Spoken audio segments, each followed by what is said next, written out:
Hey guys, welcome to the channel. It's me, Colin, Project Constitution. Joining me tonight is my favorite guest host ever in the entire world, Stephen Benoon, Israeli News Live. You can follow him on X at Stephen Dinoon, or you can follow him on YouTube at Israeli News Live. We have a great show for you tonight. Steve has got some things that he has planned out for us, which kind of walk us through what is going on in Iran and why Charlie had to die. Why they why they killed him. Why the power it basically is going to show you the amount of power that Charlie had and the reasons behind them killing him. So without further ado, I will let Steve go ahead and take it over. Go ahead, Steve. Thank you so much, Colin, and such a kind introduction you gave there. You hands down are my favorite person to go on with. And, Colin, you have a reach that is phenomenal, and you're an amazing writer as well. And I think that's what really has projected you so high up in your views. And when I began to unravel this, between my Israeli Mossad family that I'm very known for many years, and the Iranian friends that I have, Pedram, and of course, very high-ranking government official contacts there.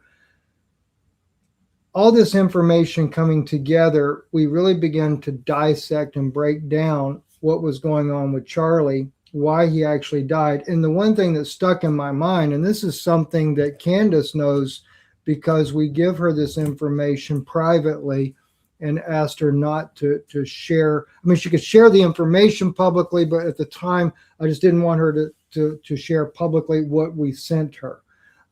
Just the information was fine.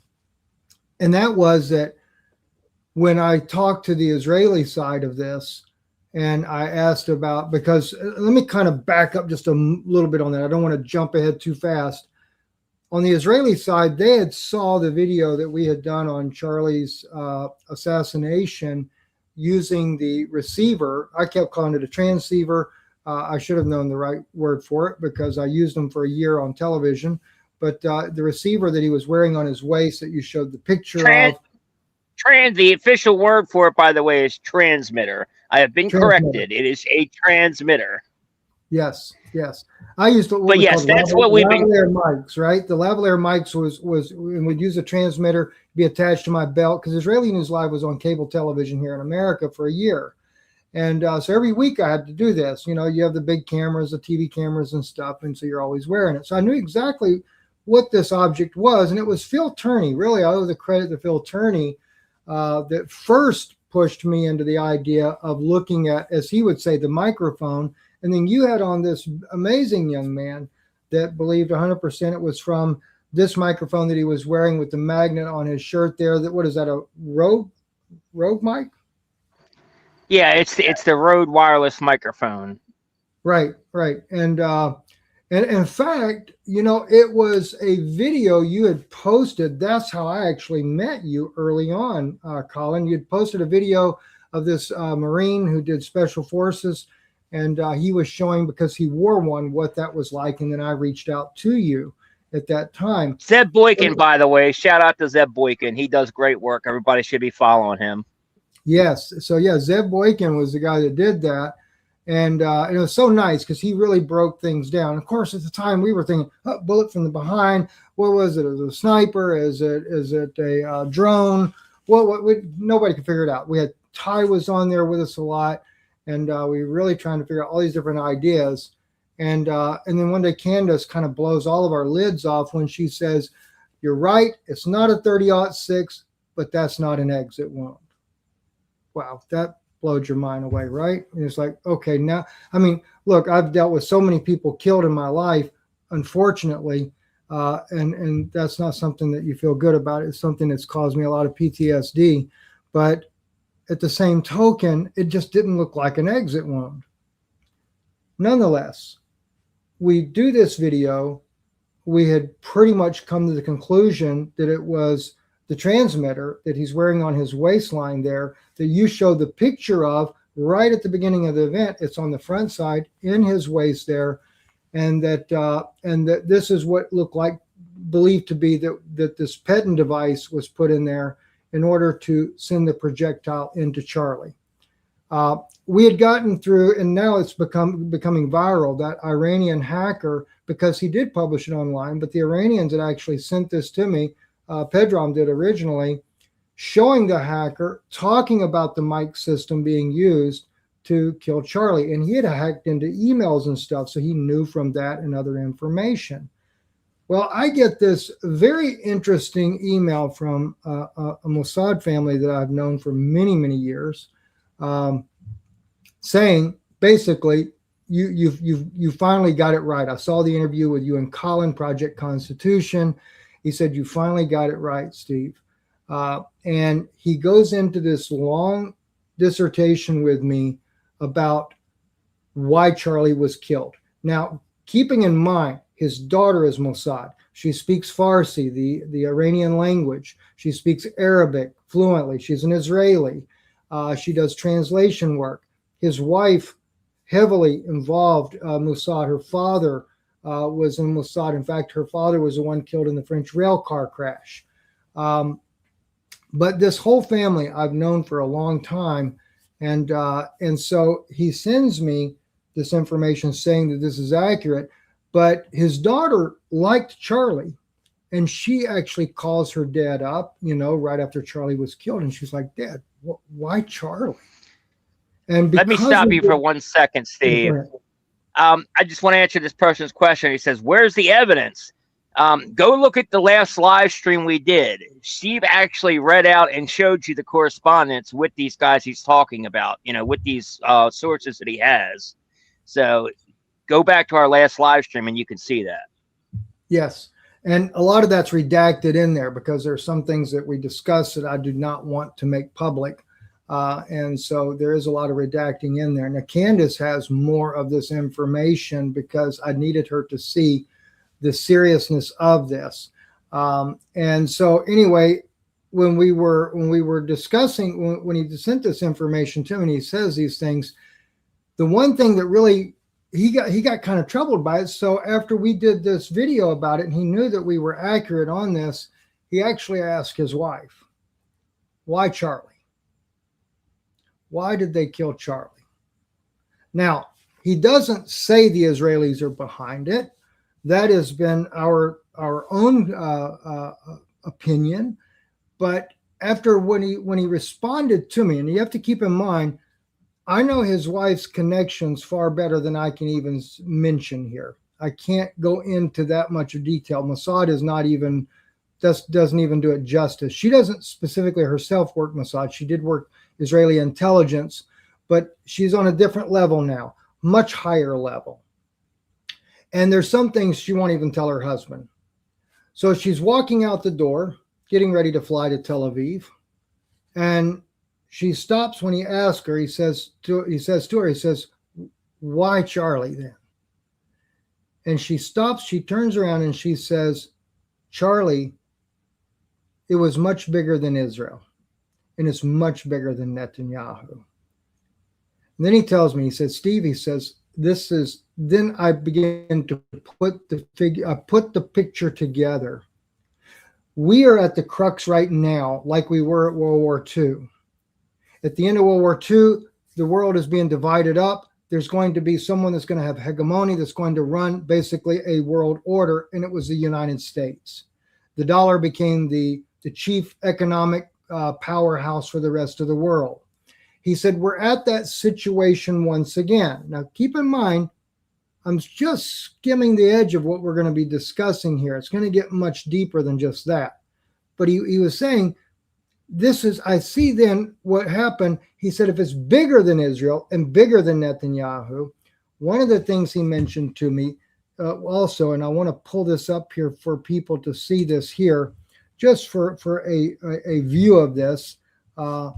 And he said, you have to understand, Steve, he said the global powers, Russia, China, the United States, the European countries as well, they're all fighting over who's going to control the world for the next 100 years. And he said Charlie Kirk was causing a major problem in that arena. And so I'm like, okay, I don't understand what you mean. I'm trying to get a better idea of what he's talking about here. So he gives the idea here, like in the case of the Ben Gurion Canal plan that would go from Gaza down to the Gulf of Aqaba. And he says to me, he says, Steve, we knew October the 7th was coming. Just like you've always said, we knew it. We knew it was coming. We knew it was going to happen. He said, but we needed it to happen. Now, this is very cruel and cold-hearted. Why? He said, because, he said, remember General Wesley Clark and what he said. They're going to take down 7 nations in 5 years. Well, the plan's off on timing, right? But he said, the purpose was, though, is that we have to control these nations that were not controllable. Libya, for example, Muammar Gaddafi, he was not controllable. He would not go along with any global plan. Iran is the same way. They will not go along with a New World Order plan. He said these nations have to go. Not to mention, he said now, and by the way, this is where we're bringing it around to the Iranian side, because they also saw the same issue happening. The West, Israel, and their conglomerates want to control the money and the oil and the gas that comes out of the Middle East that feeds the rest of the world. He said, so for example, all right, let's back up. They knew that October the 7th was coming. This was without a question, they knew it. He said, but we had to have it happen because Israel has got to take over all those countries like the Enon plan says. Oded Enon plan is what it is called, from the 1980s, when Oded Enon brought out that Israel was going to take over the lands from the Nile River to the Euphrates. So Lebanon, and what did the Lebanese president recently do? He declared that Israel has a right to exist and that they can stay in southern Lebanon. And now the people are protesting. And what are they doing? They send the military out to attack the people that are protesting. By the way, that's all a setup. I'll go into that later. Syria, ISIS, the situation in Iraq. We had to make up this lie that Iraq had weapons of mass destruction. They took down Libya. All these nations are being brought down so that they're getting ready for the hegemony to change. Charlie Kirk, though, and I'm still going to go into these issues because we're not done with what Iran says about these things. But where did Charlie fit in this? As even the Iranians told me, Charlie was so powerful, more powerful than even he himself knew he was. He had such a political powerhouse and a might with TPUSA, and he really was able to sway the minds of the public. The young Americans really gravitated to everything that Charlie said. Why? Because Charlie was an honest young man. He didn't lie. He told the truth of the way he felt about things. Now, was he a Zionist? Sure he was. But even Charlie began to change on that. Why? Because from Charlie, this is the side of Charlie you could really see. And the people, this is what people loved about him, was Charlie could really from his heart realize something's wrong. And we're going to play in just a moment here. Colin has a beautiful clip that he had shared a little while back of Charlie, what he had to say about Iran. But you take whether it be October the 7th, you look at Iraq war, you look at going to war with Iran. Charlie was against all of these things. He began to question October the 7th as an inside job. Openly, he says this. Now, here is a man that had so much power, he caused Donald Trump to become the next president of the United States because he was able to affect the young voters to get them out and to put this man in office and change the paradigm of Democrat, Republican, and both houses became dominantly controlled by the Republican Party. And majority of that can be attributed to this one man, Charlie Kirk. But when he began, absolutely, right there, you go. Let's play that clip, Colin, and please chime in on this too. Yeah, Charlie, he understood that the youth is the next. The youth in America are they're the next leaders. They're the future leaders. They're the next generation that's going to take on the burden of fixing this world and moving moving the needle. Charlie understood that, and that's why he targeted them when it wasn't popular, and he showed everybody that this is the way to go. And in doing that, like you said, he got Trump elected, which is crazy that Trump turned on him and everything, because Trump would not even be in power if it were not for Charlie Kirk. But at the same time, yes, Charlie had immense power, more than he even knew, because he had the ear of the president of the, not only did he have the ear of the president of the United States, but he had the ear of the young people in America, the young vote. They trusted him because they knew he was, like I said, right now, people crave authenticity. They don't want people that are polished. They don't want people that are going to gaslight them and lie to them, with their whatever, with these conglomerate media companies and stuff. Charlie, yes, he did have his own media company and everything, but Charlie was not polished. Charlie was just a regular dude that built himself up from the ground up, and he was genuine. He was 100% authentic. People felt that. People could rally behind that, and even, like I said, the people that even didn't like him, that did not agree with his views, they still respected him. And like Z, like I'm friends with Z, with the Unfuck America, the Democrat guys or whatever.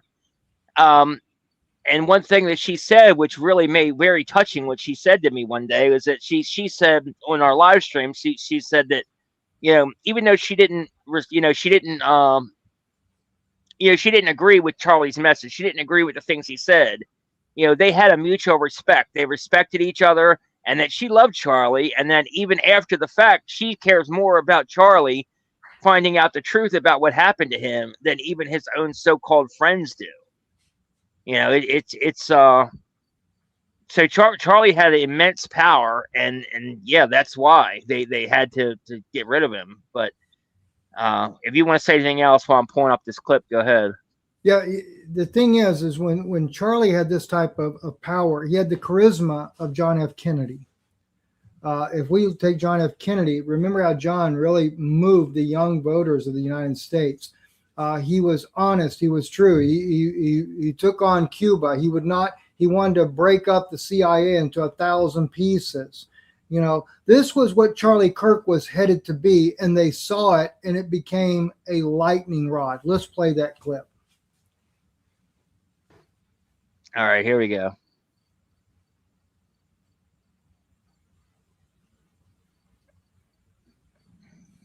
I thought, here we go. And why is it not playing?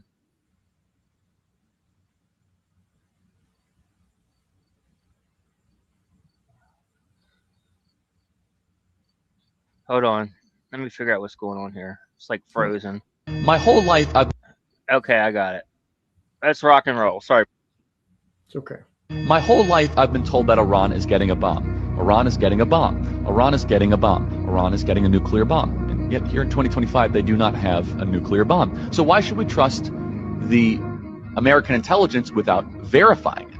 Now, the other side of the argument is, Iran is this big threat. Same people that told us that Iraq was a big threat. The same people that told us the Taliban was a big threat. I'll be honest, fine. I mean, I don't like Iran, but the evidence shows that every single one of these people, the last couple of decades, that is pushing for a conflict with Iran, has not just failed miserably, has been one of the greatest catastrophes in American foreign policy ever. Thousands of lives needlessly lost of Americans, millions of people displaced, trillions of dollars spent. And let's be honest, at this particular moment, we cannot afford this war. My whole life, I've been told that Iran is getting a bomb. All right, let's look at a couple of things here on that, right? One,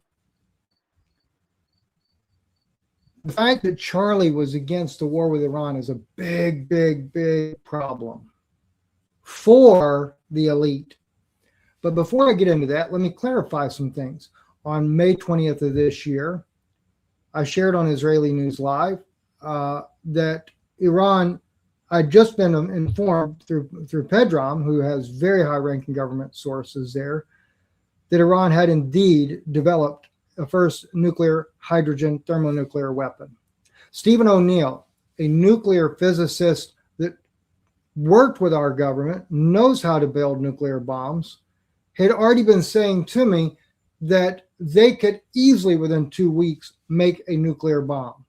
He knew from 60% enriched uranium to go to 90%. It was very simple to do. It's very simple, no issues whatsoever. So I announced on May 20th that they had a nuclear weapon. Now, of course, even before then, I'd always had information that Iran had nuclear weapons. Even Israeli Mossad knew this. It wasn't like they didn't know. They used to tell me, all right, we know it, but we still got to go to war with them. Now, with that being said, even another friend of mine, I can't disclose who they are, knew that when South Africa collapsed and then Mandela took over, they had promised to destroy their nuclear arsenal, but they ended up selling it to Iran. Then today, we get the message that the Secretary General of the Iranian Islamic Front has just announced if they are attacked, he says, we will in no time make 30 thermonuclear warheads. What does he mean by make 30 nuclear warheads? Well, as Stephen O'Neill said, if they've already developed a nuclear weapon, it's not necessarily that they have assembled, but they in very short time can put it on a warhead. And by the way, Russia gave Iran about 2 weeks back, I reported that Russia had allowed Iran to use its airspace flying towards Alaska to be able to test their first ICBM warhead, their rocket, their first intercontinental ballistic missile, and they did it with success. So does Iran have the capability? Yes, they do. Now, nonetheless, though, Charlie did not want to see us to go to war with Iran. He felt like in the same case it was with Iraq. We were lied to. We were told that Saddam Hussein had weapons of mass destruction. They didn't. Who was the one constantly sounding this alarm? It was Netanyahu. But what you really have to understand, and I'd like you to chime in on this in just a second here too, or speak to this as well, Colin, what the real issue is, though, it wasn't whether or not any of them have weapons of mass destruction or not. The big issue is the oil. And this is what, when I shared with Pedram today, we were discussing, that's my Iranian source, and we were discussing how that the Israeli Mossad family that I know was saying that what they're actually doing is that this is all about the next superpower, the world's powers, the canal that they want to dig. By the way, that's another reason why they had to destroy Gaza, because they needed the land of Gaza to build the canal that goes to the Gulf of Aqaba. And then he said to me, he said, Steve, let me clarify something for you. He said, your source out of Israel is 100% accurate. He said, it's all about the oil and the gas. He said, even right now, even though Iran is fighting for survival, and they're trying to drive the Americans out of the Middle East, he said they're playing into the game that the West wants them to play into and that Israel wants them to play into. He said they want them to take control of the Strait of Hormuz. They want them to stop the shipping production. They want to bring, as if it were to be a collapse, so to speak, and the oil prices skyrocket. He said, why? He said, do you remember what happened under Obama when they give ISIS 2,500 Toyota trucks brand new? He said, they like to say that Iran is the biggest state sponsor of terrorism in the world. He said, I beg to differ. It is Qatar. He said, from that day forward, the Islamic Revolution was to overthrow Iraq, Syria, or excuse me, Syria to overthrow Syria. They'd already overthrew Iraq through the United States and the Gulf War there. He said, but what were they doing? They're doing all of this and even creating the problem with the Strait of Hormuz in order to get the world to beg for alternative route to send the oil and natural gas out of Saudi Arabia and the rest of the Middle East. So this is why the Israelis and the United States built that pipeline right across Iraq, right through Syria, right up into Israel, into Europe, into Africa. They're wanting to dominate the market. And Charlie Kirk was standing in the way. Colin, your thoughts on that? Yeah, absolutely. By the way, your connection's pretty wonky. I don't know if you want to try to refresh your connection while I'm talking or not. But your connection's pretty bad. Yeah, obviously the Iran will not play along, and it's not just Israel. It's like Steve said, it's the elites. It's there's a couple of families, rich elite families in the world that basically own the entire world. They control the world. They own the world. They're the real deep state. And they want control of everything. They want a one world globalist government, and that's what this is about. They want to get their hands. They're not happy with what they have. They want to get their hands on Iran's oil as well. And that's the exact same way, the exact same thing that they did in Venezuela. That's why they went into Venezuela. They didn't really go into Venezuela, to free the oppressed people or whatever. It had nothing to do with it. They went into Venezuela because they wanted that oil. And it wasn't for the benefit of us. Where did the United States? The United States didn't benefit from that. You show me how the United States benefited from that.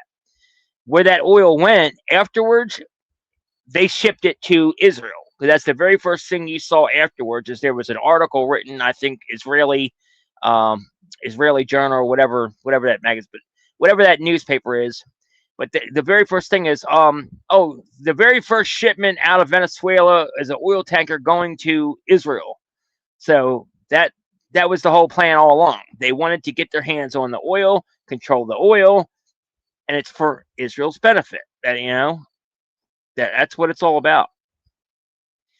And they're trying to set up the same thing in Cuba right now. Although Cuba is not about the oil in Cuba. What they're doing it for Cuba is about military, because that, they want to control that area militarily, because that is a very important area, because that's like the only pass through between the Atlantic and the Pacific. So they want to control that area militarily. And that's, basically what I think about that. I don't know what happened to Steve. Maybe he'll come back. I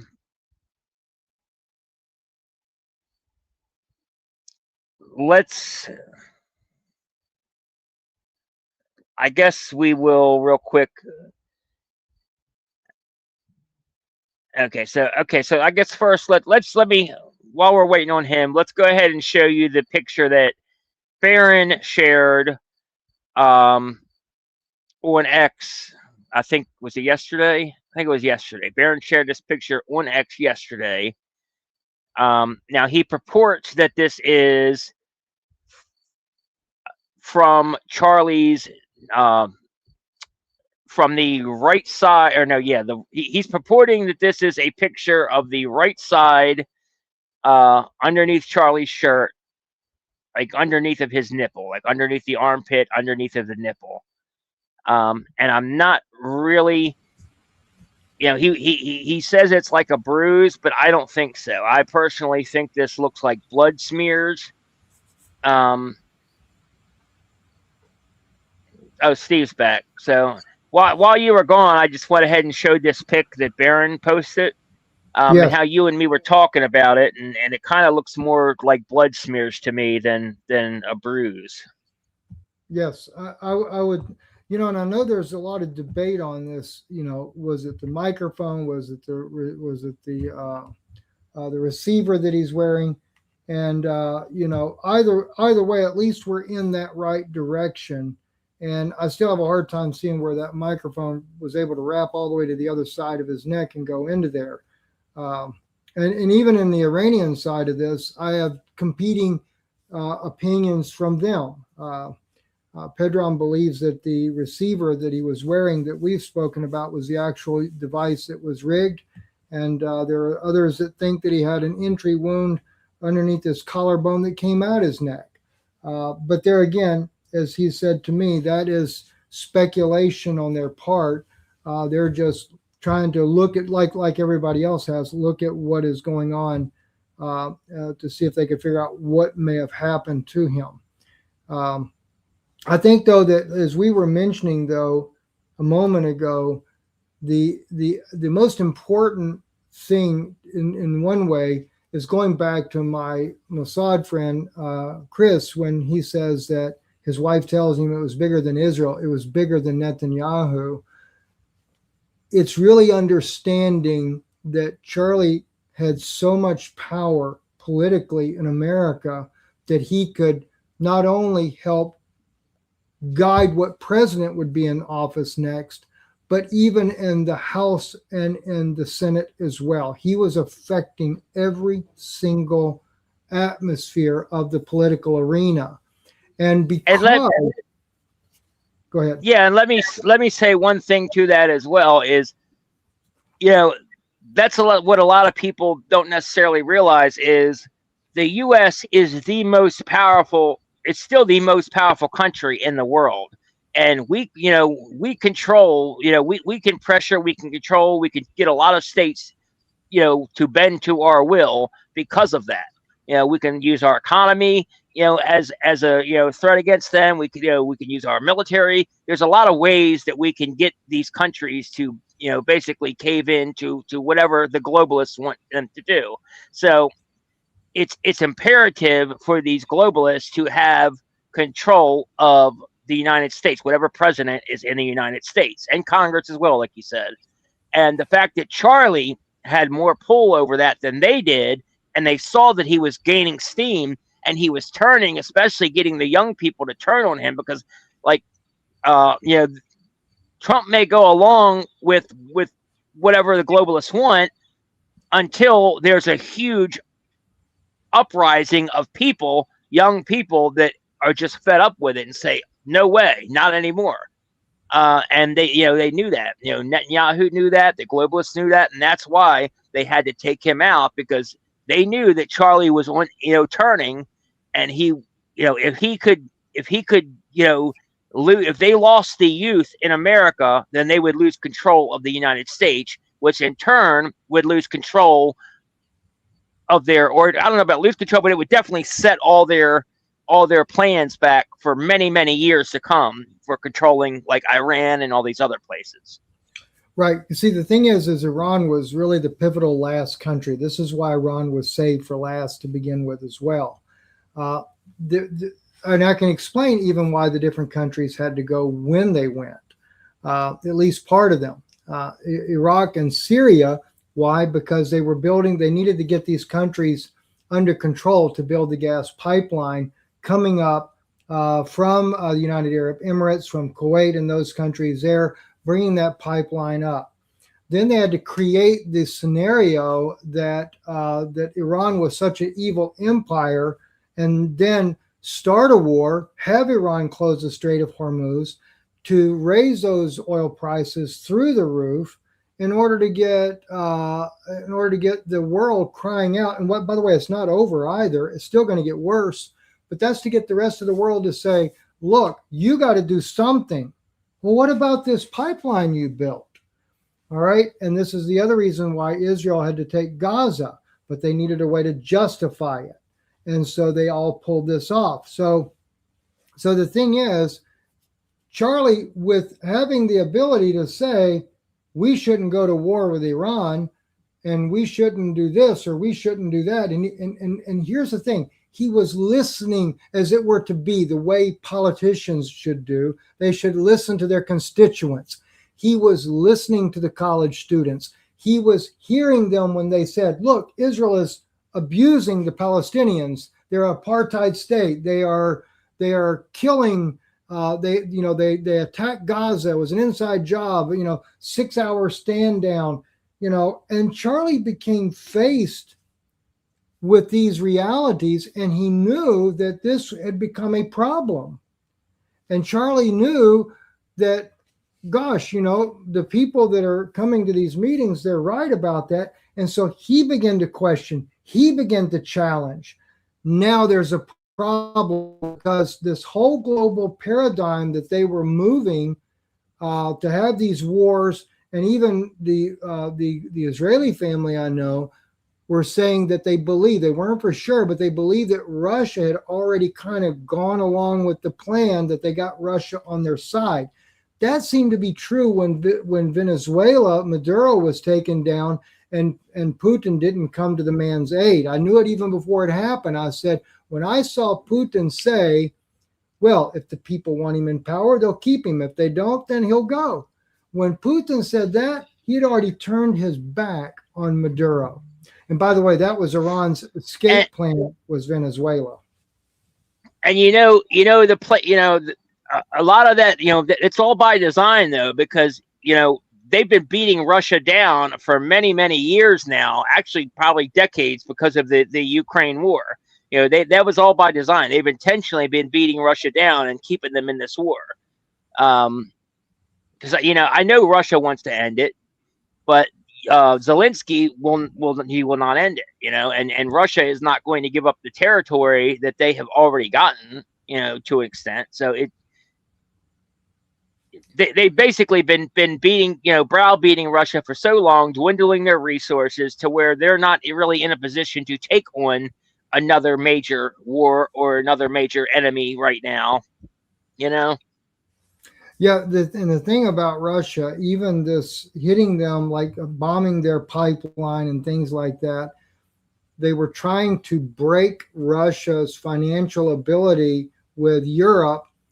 Russia was cheaper gas and oil for the European people by far than the West is with their new pipeline.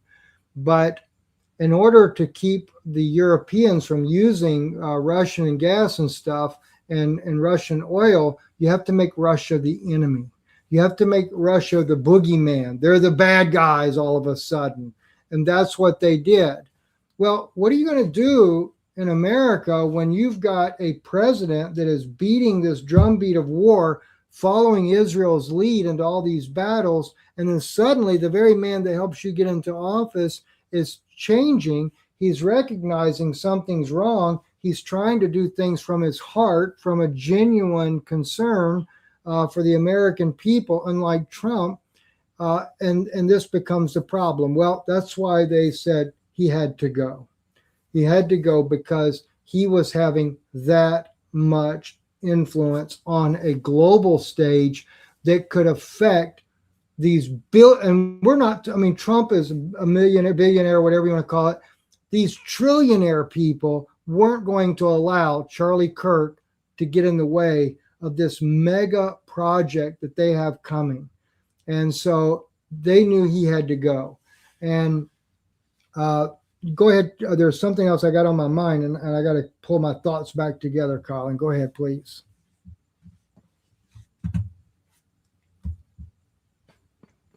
Yeah, I agree with you. Charlie, and we know this is true because the text message, we have text well, not only do we have text messages from Charlie that say he was turning on the Israeli cause, but he's actually said that many times publicly as well. He said it on Megyn Kelly. He told Tucker Carlson at the Student Action Summit to go max, when it came to Israel and Gaza and the war and everything. Charlie understood what was going on. I think Charlie knew that. He knew that they were there's even we even know that he knew they were going to kill him. And the they is not leftist. They Turning Point and all their shills want to try to claim that, oh yeah, Charlie, when he said they are going to kill me, he was talking about the trans leftist. No, not at all. Charlie knew exactly what he was talking about, and they knew exactly what he was talking about. It was Israel. It was the deep state, the people that control Israel. That is who was going to kill him, and Charlie knew that. And he. Go ahead. You want to get a terrifying part now? Yeah, let's roll. You remember when I said to you that Iran had unredacted Epstein files? They even have files that are not part of what our State Department has. I was told that they did not hack them. They did not buy them. It was handed to them. How many people remember, Colin, 5 days ago? 5 days ago, we had articles coming out. Iran used psychologists to understand Trump during the Swiss summit talks. They had hired this psychologist to try to get an idea of Trump's mindset because he was always changing his mind, putting things out on Truth Social. Well, I did not know that. Yes, but here's. Although, let me just say one thing. Let me say one thing about the Epstein real quick. Is from what I've been told, Charlie has seen the actual Epstein files, the unredacted. Charlie's seen all the Epstein files, and he was to the point where he was done protecting Trump over it as well. I'll say that much as also. Okay, that's important to know. I didn't know that, but let me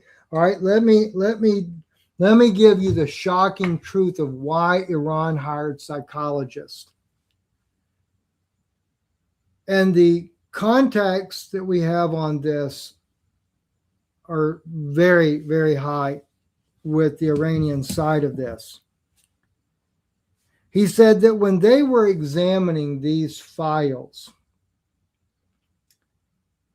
they get into the part where Trump is in the files.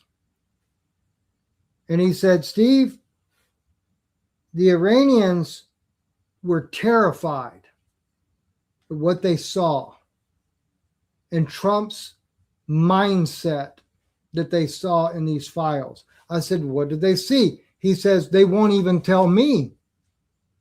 He says, but look, to give you an idea so you understand what I mean by terrified, he said, Iranians are not terrified very easily. He said, like, for example, when they bombed the school and they killed 160 girls, he said, recently the Iranian TV had 3 of the pilots that flew the F-5s in there that attacked in Kuwait and bombed the people there.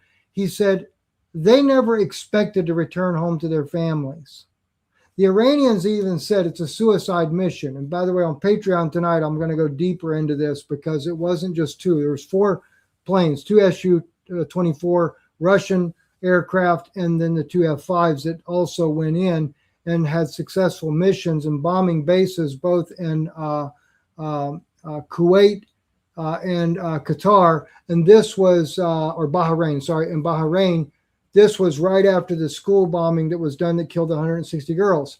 But he said, the Iranian government said it's a suicide mission. You can't do it. We can't risk because you won't make it back. He said they were so angry at the U.S. and Israel for killing these children that they said we would rather die than not avenge the blood of our daughters. And so they flew the mission knowing full well they may never return. 3 of them returned, 2 of them did not. He said, now keep that in mind. In other words, my point is Iran is not fearful. They're not fearful of America bombing Iran. He said, but when they saw what Trump was doing in the Epstein files, they were so terrified they brought a psychologist in. He said it had nothing to do with Donald Trump's post on social media. They wanted to get a psychologist to examine Trump in the Epstein files to find out a psychologist's opinion on his behaviors. He said when the psychologist looked at it, the psychologist comes back and reports to them, this man is a psychopath. And what you're dealing with is a person that could snap at a moment's notice. He said this is what terrified them. Now, I have to speculate at this point. Now, my thought is that they're concerned that Trump might say peace one day and then nuke you the next day. That's kind of what my thought is behind this. This is why, too, I was told that Iran... Yeah, I agree with that. Yeah, for the nuclear weapons. So now, please come back and elaborate again what Charlie saw and what he began to do as a result of the Epstein files.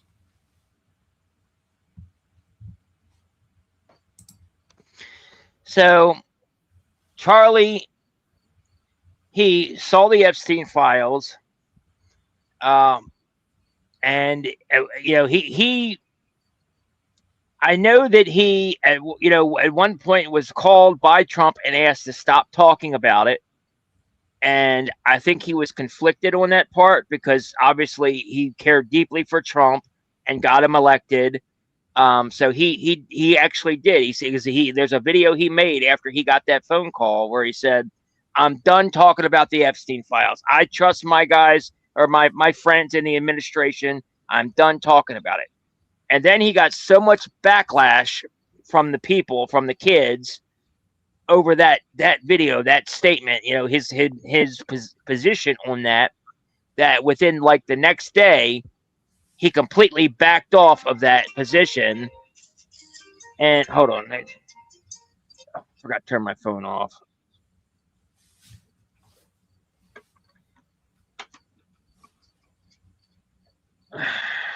Sorry, give me a second. I'm trying to turn it off. It will not stop. But you know, the one thing, Colin, too, when it comes to the Epstein files, go ahead. I was just going to talk to you. Yeah, sorry about that. So he was so upset, you know, from the, you know, the backlash that he got and everything, and he knew it was the wrong thing to do because he's seen the files. He knew how bad the files were, and he had, like I said, when he got all that backlash, it's not just the backlash of the people, but it's also his conscience talking to him, and he knew that was not the right move to protect Trump, and he was done protecting Trump, and that's why he came back within like 2 days. And was once again on the Epstein bandwagon. We need to release the files, release them all now, get it out there. Yeah, that would also explain why another side of why they wanted him to go. And 100%. You know, I look at this, Colin, and I think too, I know the Iranians also said what they found interesting is that the men that were in the Epstein files, and they said many politicians, many people we would not normally know that were huge heads of companies, billionaire people, he said they knew they were being filmed. They knew they were being watched.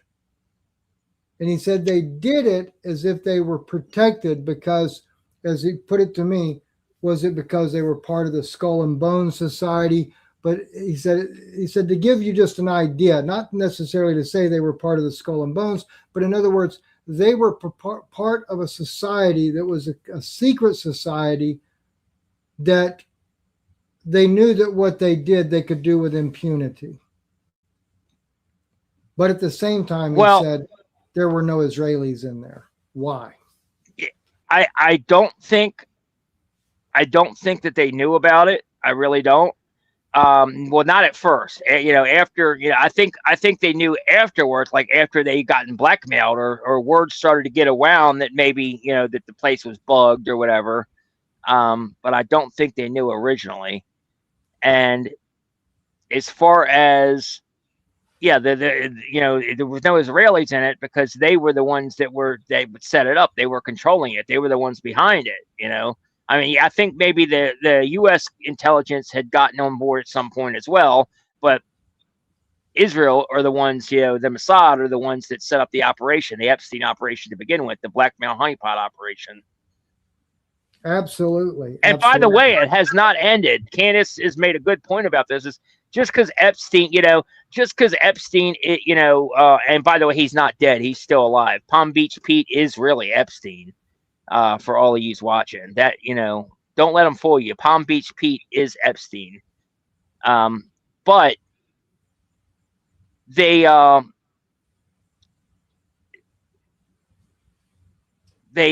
was I was gonna say something. Oh, Candace. Yeah, so Candace said that it's not just because Epstein is allegedly dead or whatever, right? The operation didn't end. There's too much money, there's too much power involved in that for it to end. You think that the elites are really going to let that end? Absolutely not. And what they did was they rolled it into, and now the churches, all these Zionist churches, are the ones that are doing the trafficking. They're the ones that are doing this. Turning Point especially are the ones doing it. And now they're getting blackmail on people at these Turning Point events. These parties, these James O'Keefe style parties where they have girls in stripper poles and stuff, after the events. In champagne, girls in champagne glasses shaking their chatas or whatever. So they are, they're getting blackmail because what they're doing is they're inviting all these prominent influencers now to go to these TPUSA events and then go to these after parties afterwards where they got them bugged up with cameras and they're getting them in compromising positions. And then they can then use that to get to force their hand and make these people push pro-Israeli propaganda. That's what I think is happening now. So it's continued. And Erica, Erica Kirk is the new Epstein. I've said it before. I'll say it again. Erica Kirk is the new Epstein. That is where it continued. Turning Point, it continued with there, especially the faith. Turning Point faith is the side of it, is basically the new Epstein. And they're the ones doing the trafficking, and that's what all the Egyptian planes that Candace has been talking about. All those Egyptian planes are involved in trafficking, we believe. And she'll get into that more as we go along. As the further we go down the road, she'll get into that more. But yeah, it didn't end. It's still going on. It's to this day, Epstein's network is still alive and well. Well, the tough thing is, Colin, is will Charlie ever get any justice whatsoever? Will this Tyler Robinson be freed because he really wasn't anything to do with the actual shooting? Was he a part of it in some other form is a good question. And how long, even though Iran is trying to fight for their life, in fact, they've gone into the assassination program once again after 25 years. But do they realize that every move that's happening, they're playing into that same plot? Even though they close the Strait of Hormuz because they feel like that gives them leverage, they don't realize that they're actually feeding the very thing that the West wants them to feed. They want this closed, and so that they can make all these people rich by doing what they're going to do. But they've recently, in fact, in the last 24 hours, they've killed 3 high-level Mossad figures in Israel, assassinated them, and and something, that one there, that was a bombing that they did. That was the head Mossad recruiter that was killed, and then there's another one that we have as well. I believe where they jumped out and gunned down another high-ranking Mossad agent inside of Israel. They're starting to appear on Instagram, but most people don't know what they're about. But we do know who they are, why they were killed, and why they're targeted. And Iran is talking about really wanting to pay people, even politicians and things, back for the deaths of not only what happened in the school for the 160 girls, but also Khomeini. And as well as, there's something else. I'll see if I can't find it to show to you as well. But besides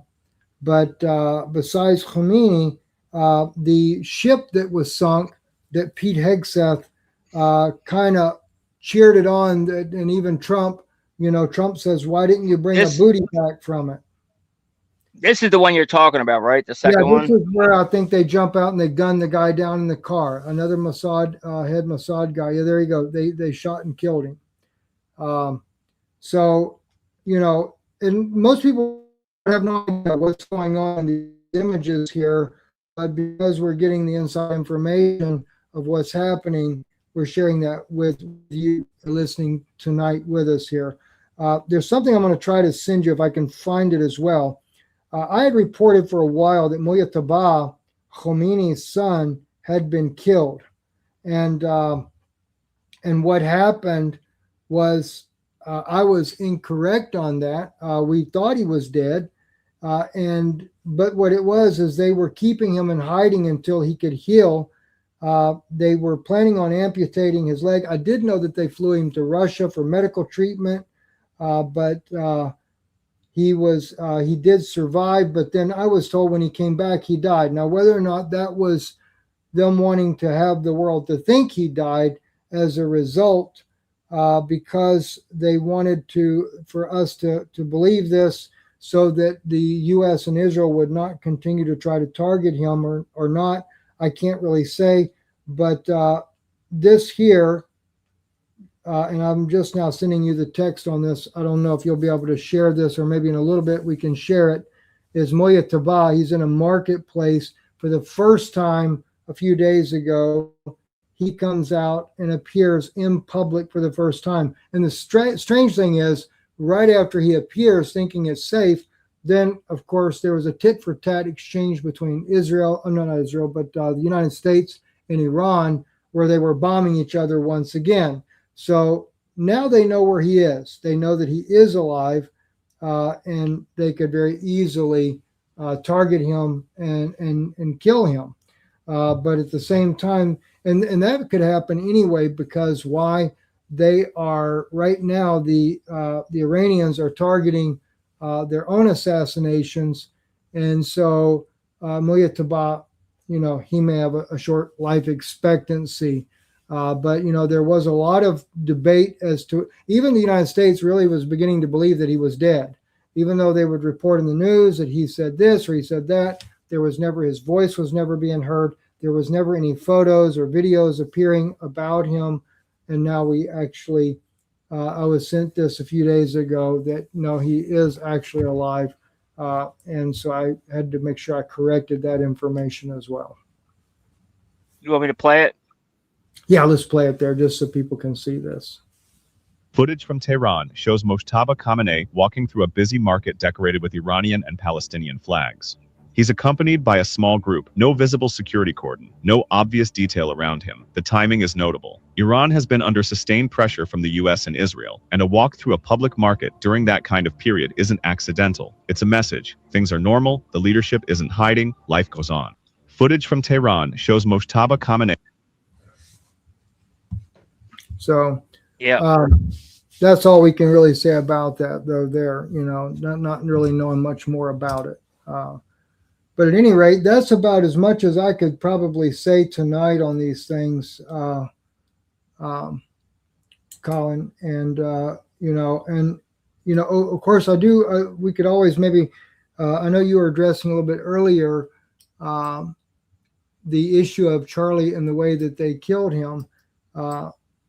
That right there in the photograph you're showing there, that was that transmitter on his waistline. If you'll notice, because some people are saying, well, he had one taped on his chest there. There's nothing taped on his chest, and but you can clearly see the transmitter on the front of him.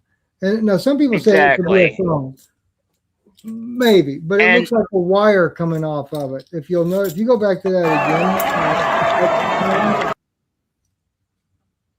Yeah, and if you look at this video, you can kind of see that too, because he's turning to the right, and you can see his shirt tightens up, and there's nothing there. There's nothing on that left or his right. Yeah, there's nothing on that right side besides his lapel microphone. That's the only thing that's in there is that lapel microphone. Yeah, even from one front view, when the air blast hits his shirt, it presses tight against his chest, and I never saw anything there. And when they say that that could be a phone underneath his shirt, the only thing that I would have to say there is that See, he grabbed what he grabbed was, you see where he grabbed that there? This is the Yes. microphone he's grabbing. That's all he's grabbing is the microphone. That's the Right. microphone. Exactly. And what he was wearing on his front in that one picture, it looks like there is a wire coming off of that, which is exactly what it would have. It would have a wire on there. Yeah, this is the front picture. So you guys can kind of take a look at it. And, I mean, it's farther away. I don't know if you'll be able to see it or not, but you know, this is the clear. I don't have a way to zoom it in on this, unfortunately. But just take a look at it. And, Counting or not counting gang violence.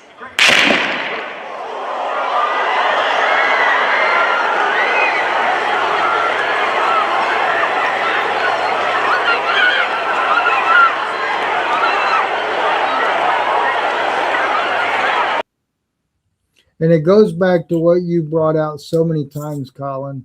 Why does a guy jump across the desk and doesn't go to the aid of Charlie Kirk? Why? Your mic's off. yeah, that's what I was going to say. While we're at it, I wanted to bring that part up too, because the people, you could clearly see they jump over the desk or whatever, and they're not rendering aid to Charlie Kirk. They're grabbing stuff off. They're picking things up. They're trying to clear up the scene, get rid of the evidence. They don't care about Charlie. That's the last thing they're caring about is Charlie. They're worrying about making sure they gather up all the evidence so nobody can catch them in what they're doing. Yeah, they knew So that someone- there was someone- a malfunction, and that's what the Iranian hacker said. They knew that something went wrong, and they had to immediately cover the scene up. Exactly. This is another video that I had. This is an older video. Now, in this video, they're talking. This is back. I shared this a while back when we were talking about it being, where we thought Charlie was shot from the right rear corner of the BA building, and then going all the way through, and like the round, that would be exit wound. Where Charlie was hit was actually an exit wound. That's what we thought originally. So that's where this video is from. So disregard what the guy is saying on that, as far as that. But I'm basically showing this to you because in this video, you can also see that there is not anything else there except for the Rode microphone. That's it. You don't, there isn't anything else. I'm not saying there isn't anything. I'm not saying that there might not be something underneath his shirt there, but it's not the transmitter. The transmitter was on his waist. That's the point I'm making. The transmitter was on his waist, on his belt, on the left side, in line with his with the wound, which makes sense for what the injury. And you got to remember too, for the injuries that the autopsy says, because I know John Bray is saying that he thinks that the microphone shot through Charlie's chest and then came out, and that was an exit wound where it came out. That I don't think that's possible. And nothing against him, because he's done tremendous work on this case. We wouldn't have anywhere near the amount of evidence we do if it weren't for the work John Bray did. But I just don't think that's possible, because one, the trajectory of it, it would just be up and out. You wouldn't have I don't think it would have hit his carotid artery. And secondly, if you remember the supposed autopsy report that they claim they have, if that is a real autopsy, which I'm going to preface it with saying I do have my doubts. I do not believe that that's a real autopsy. But that being said, they do claim they have an autopsy.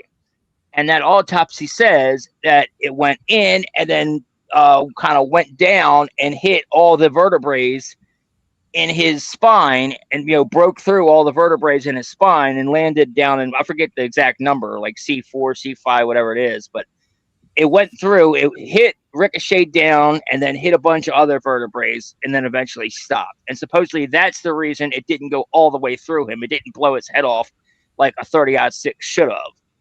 So, if there is damage to all those spine columns, like they're saying, whatever the projectile is would have had to come from his left side. It wouldn't have come from the right side, because it wouldn't have. You once again, you're still talking about like a 180-degree turn. It would have had to do like a 180-degree turn to hit everything the way they said it hit. So it doesn't match up. Well, So I'm glad. There's one other thing, Colin, too, that I think that supports what you're saying. If you're going to say theoretically, and I'd mentioned this to you the other day when we talked about that, because I have heard the one view that, okay, like you said, it went into his chest and came out his neck. The only way I could see that could really theoretically be a possibility is two ways. Either it slips all the way around and goes in through his side, which would be over here around that bottom end there where it's completely on the side, and you had an entry wound there. Well, we don't see an entry wound. And then it traveled up through his body and came out his neck.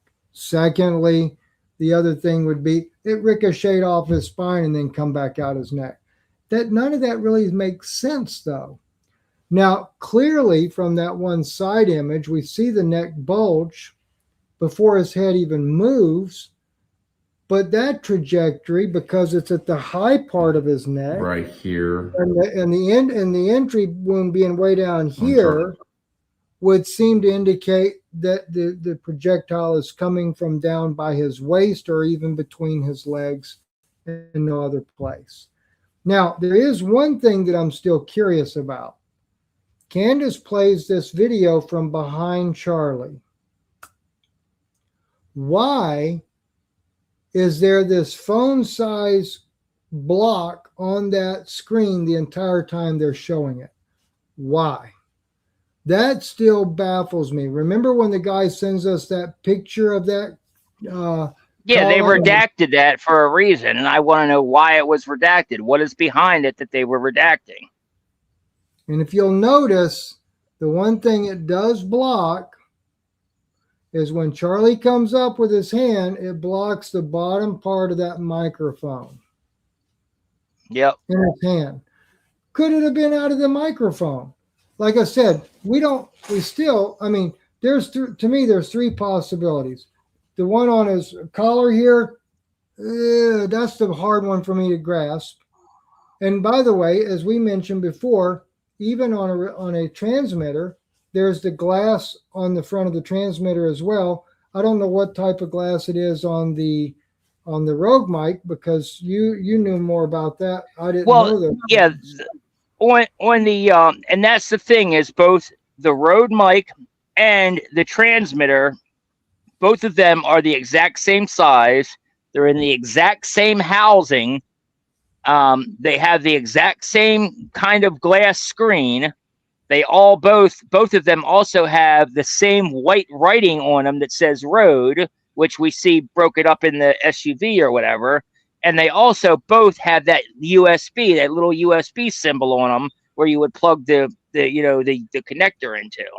So, and I think Candace got that from that video, the private video that we sent to her the other day, because now her and Baron and all them, they are saying that it could be the transmitter, or the transmitter as well. We were calling it a transceiver, but it's really, the actual name is a transmitter.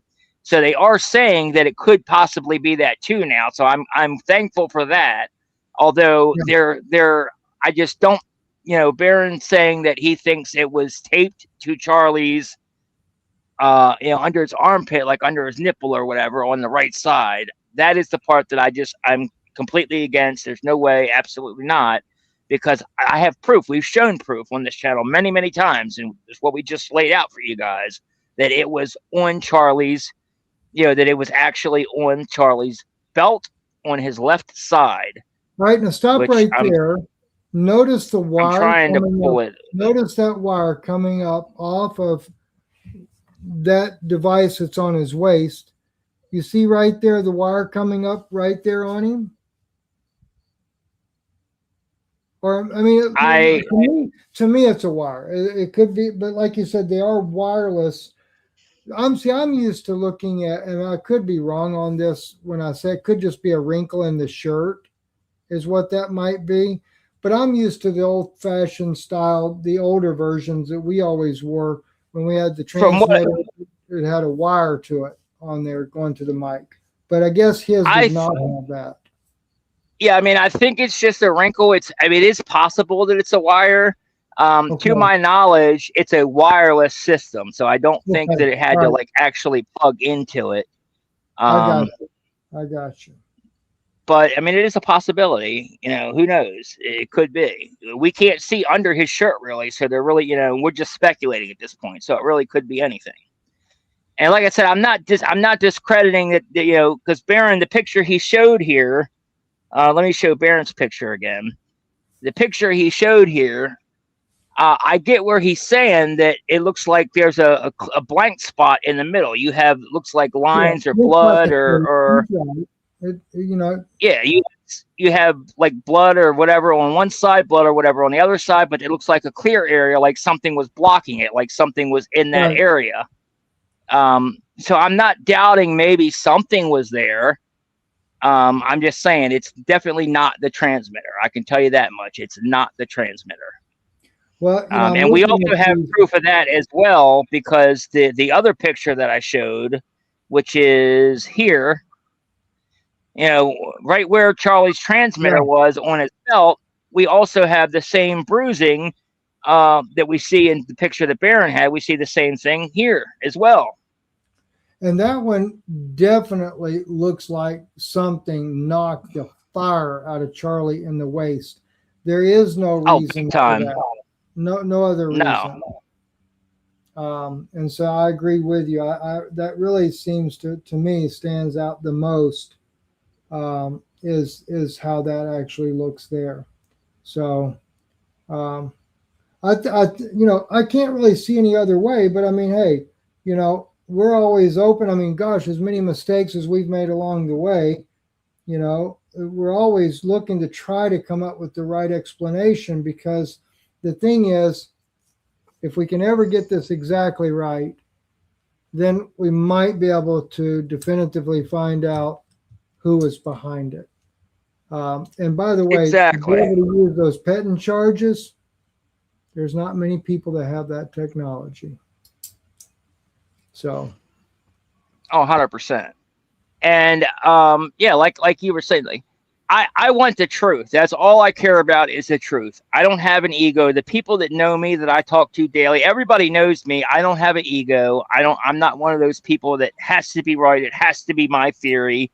I'm not like that. I don't care. I only want the truth. I mean, we've proven that, because Steve and I have adjusted our theory as time went on multiple times. You know, like I said, at first we were on the you know, the gunshot theory, from he was shot from a gunshot on the roof of the BA building, and it was, you know, the entry was exit wound.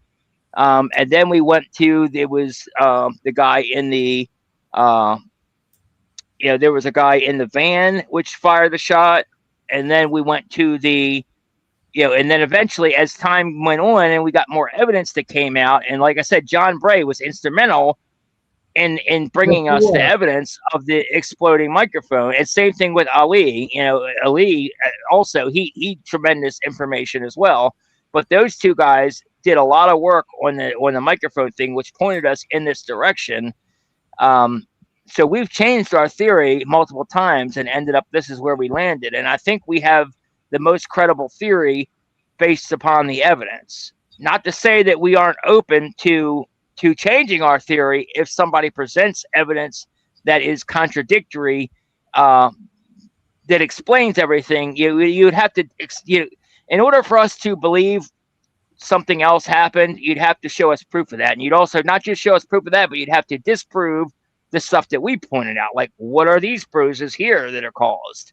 Right. You know, because you can't say the transmitter is up there underneath his nipple or whatever without, you know, giving it a reason why these bruises are down here on his waist, you know. And then you'd have to explain what was on his waist, because something was on his waist underneath of that shirt. That's obvious, you know. Yep. And the bruising that's left behind after the fact of seeing it on there even before the fact. So you have before and after that seem to indicate that. So I agree, Colin. Yeah. I think and that's not blood. No, that's bruising. That's Yep. bruising.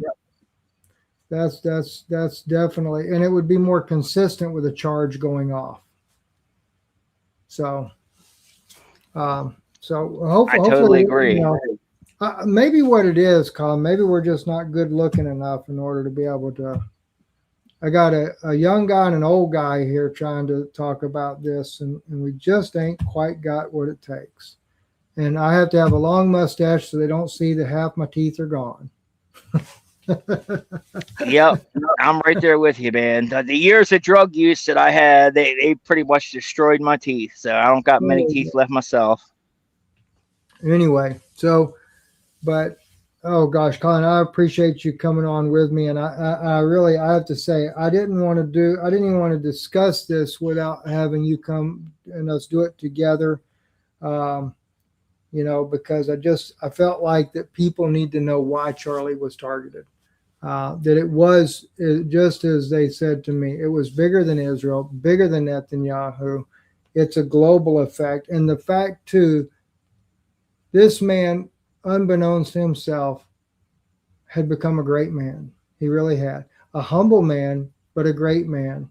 And he was trying his best to do the right thing. And it cost him his life. I hate it for his children that they have to grow up without their father. And for all those that knowingly were involved in it, God have mercy on your souls. That would be my closing thought. I agree with you, brother. I believe we have Phil Tourney. Yeah, Phil Tourney put out a new book that I think you guys should all check out. Steve has some information on that. Yes. But yeah, we definitely want to promote his book because he's a great guy. He was one of Steve and I had actually interviewed him on the show here. He survived the SS Liberty disaster.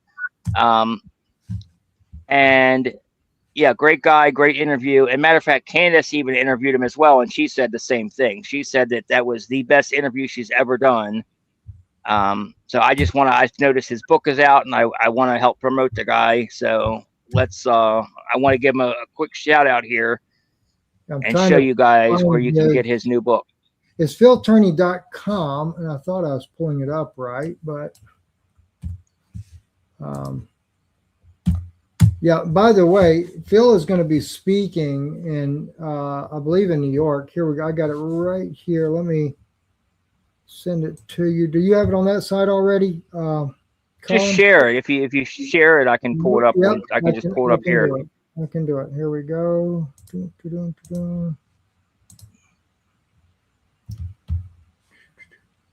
There we go.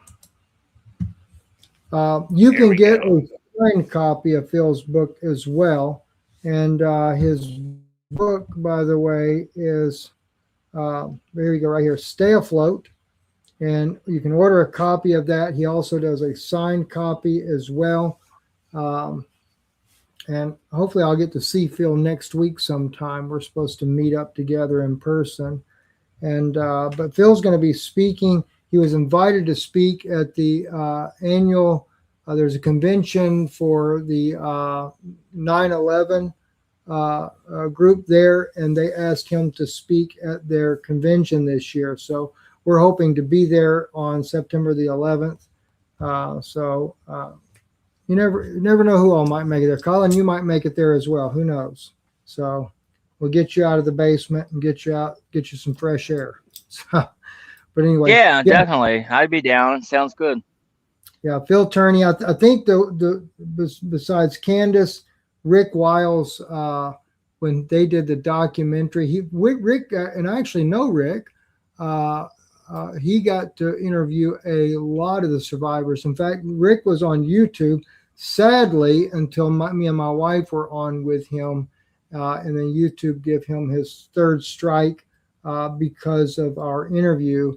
And but hey, Rick was really pushing my wife to say things that YouTube did not want the world to know about, and she said it, and so they went after Rick. But he did an amazing documentary on the survivors and what they went through as well. And really kudos to Thomas Massey, Congressman, for getting that wonderful punch in and bringing that to the House floor and demanding a new investigation on the USS Liberty. So we really appreciate that. I love it. Amen, man. Yeah, I was going to say that too. You know, Thomas Massey brought all the survivors there, read everything out on the House floor. Amazing. You know, that's why he's my favorite congressman and always will be my favorite congressman. And honestly, I think he should run for president along with somebody else, like maybe a Tucker Carlson or whatever. But I think that would be a great ticket. You know, Thomas Massey is one of the few people that are a true patriot, America only. Yeah, and it's wrong what happened to him. You know, clearly they just bought his congressional seat. You know, Israel just thinks they can throw money at, and obviously they've proven they can. And sadly, they can. They can just buy congressional seats now. So, Marjorie Taylor Greene and Thomas Massey for president. There we go. Yeah, I love her too. Yep. Yes, the only two that never took AIPAC money that we know of. Exactly. Yep. That we know of. So, I mean, there's been others in the past. I know Cynthia McKinney, for a 12-year Congresswoman. Cynthia's been on our program a number of times as well. And Cynthia was the first one to put it out publicly that Israel had it to where you had to sign a letter of support of Israel in order to take the oath of Congress. And she fought against it and had it repealed. That's insane. Yeah, I didn't hear about that. But that's absolutely insane. Yeah, there's been some good heroes in the background like those two there. And I think that's what they've done. They've stepped out on those legacies of some of these other brave souls that were in Congress that stood up against the tyranny. So God bless them very much. So, Colin, I appreciate it. Did you hear about the? There's been a bunch of videos where people have different journalists or whatever have gone up and asked members of Congress, "Do you swear allegiance to the U.S. or to Israel?" And a lot of them either won't answer at all, but some of them have actually outright answered Israel, which is really disturbing to me that they would openly admit that. They clearly just think they're above the law. They have no respect for their country, no respect for their constituents, to where they openly admit that they have allegiance to Israel over the United States. And that should scare everybody. And those people should immediately be removed from Congress. I agree. And you even have people like the governor, Ron DeSantis of Florida, who is, he waits and goes and signs bills that are legislatures promoting Israel, and he does it in Israel intentionally. I mean, it is completely insane. Gosh, I'll tell you what, there have been some really great congressmen in the past besides Thomas Massey and others there that maybe one day we'll talk about some of these great men and women that have stood up against Israel's lobby controlling American politics. And that's what Charlie was doing right at the end. He was challenging Israel's influence in our political arena, and rightfully so. And that's the thing, is he knew, like towards the end, he woke up and he realized, because it wasn't just he realized that he was surrounded. He was, it wasn't just him. Like they had put people around him, like Tyler Boyer, Andrew Colbert, Erica Kirk. All these people are actual agents of Israel, and they were placed around him to guide him and push him in the direction they wanted. And Charlie woke up to that fact towards the end, and he was trying, he realized it, and he was trying to extradite himself from that and get himself out of that, and get rid of those bad actors. We know that for a fact because he ordered that Doge style audit and removed Tyler Boyer as CFO or whatever, or treasurer, whatever it is. And also we know that he had an appointment to change his will on September 15th just 5 days after he got, killed.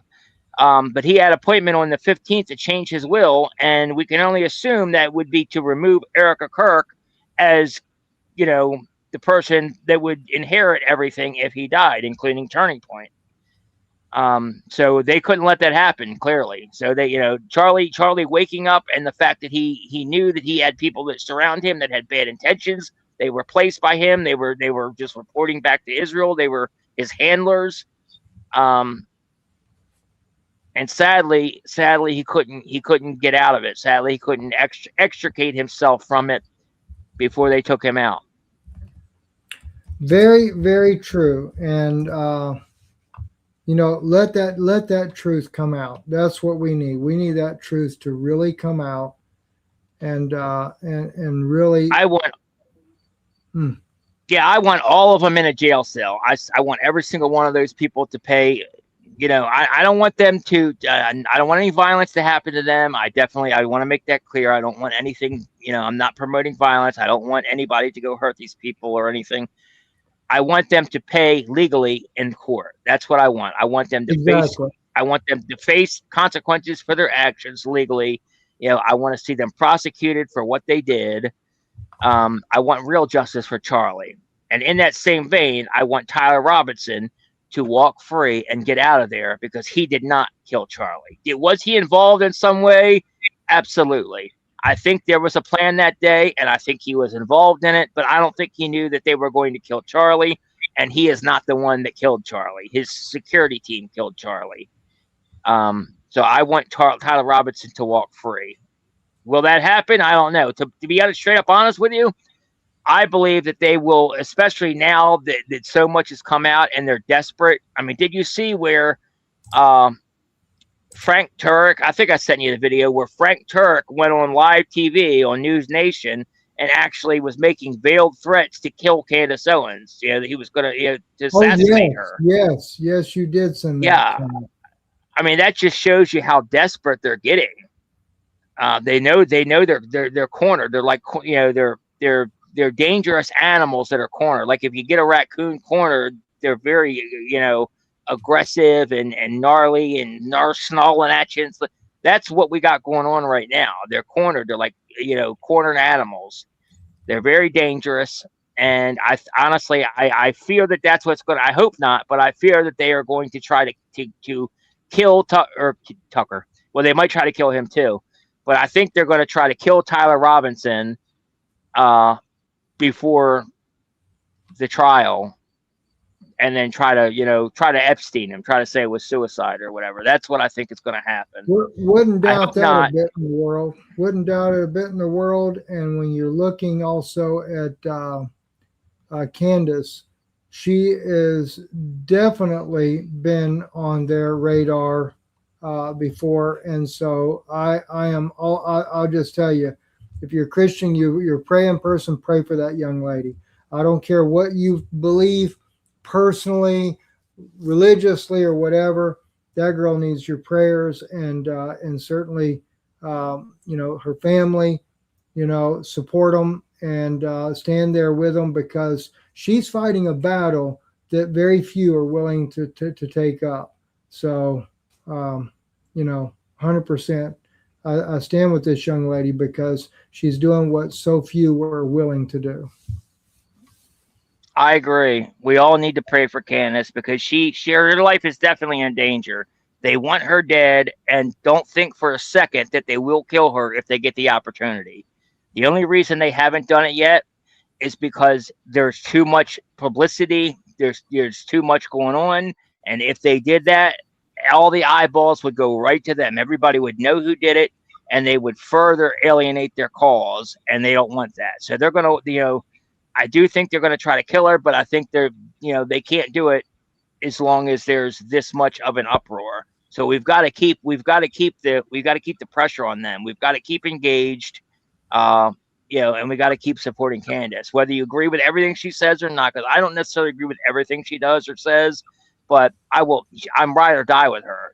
She's the only one in Charlie's, immediate circle that stood up and had the courage to do the right thing in the face of putting her life in danger when she's got all those kids and she is risking so much to step up and do the right thing.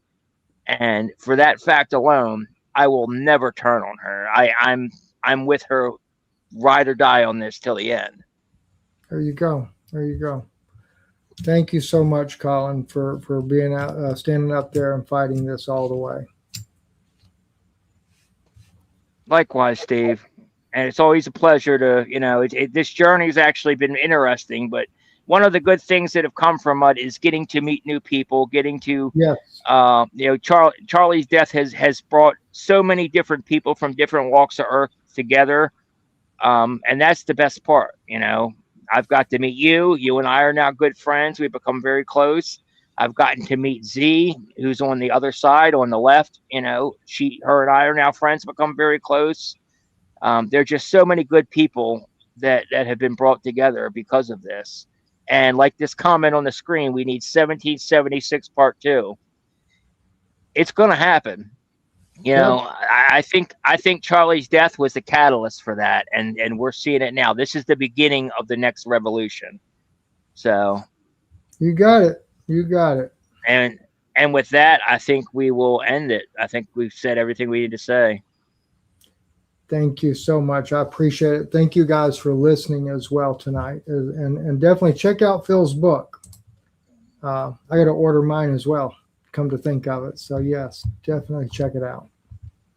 Yeah, make sure you check out Phil's book, and support Phil. He's a good guy too. Like I said, he's been on our show before, a good guy. And follow Steve if you're not following Steve. Like I said, you can follow him at Stephen Danoon on X, or at Israeli News Live on YouTube. And so thank you for joining me, and thank you all for watching, and we will see you on the next one. Later, Gators.